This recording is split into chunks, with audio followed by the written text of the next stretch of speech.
बिस्मिल्लाहिर्रहमानिर्रहीम। अस्सलामु अलैकुम वरहमतुल्लाहि वबरकातुहू। आज के इस वीडियो में मैं आपके साथ एक सिलसिला शुरू करने जा रहा हूँ, जिसमें मैं आपको मुख्तलिफ़ नामों के मुताल्लिक़ उनका माना, उसकी तासीर इंसान पर, ये मुख्तसर सी वीडियो शॉर्ट्स वीडियो में मैं इंशाअल्लाह आपको बताया करूँगा। तो आज से शुरू करते हैं। मैंने एक नाम मुंतखब किया है जो मेरे बेटे का भी है, साद नाम है। आया इसका माना क्या है और ये अगर किसी के ऊपर रखा जाए तो उस नाम की तासीर इस इंसान पर क्या होगी। तो साद अरबी ज़बान का एक लफ्ज़ है, अरबी नाम है और एक सहाबी का भी नाम है। और माना इसका खुश नसीब आता है, कामयाबी का आता है, नेकबख्ती का आता है और सआदतमंद का आता है।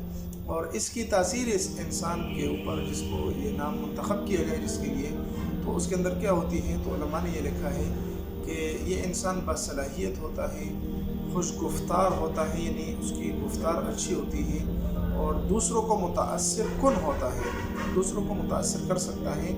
और अक्सर इसके साथ किस्मत साथ देती है। अगर ये कोई काम नेकबख्ती के साथ करता है तो ये एक बहुत अच्छा नाम है, आप अपने बच्चों के लिए रख सकते हैं। तो अगर आपको भी अपने नाम की माना और तासीर मालूम करना है तो आप मुझे कमेंट्स में बता दें।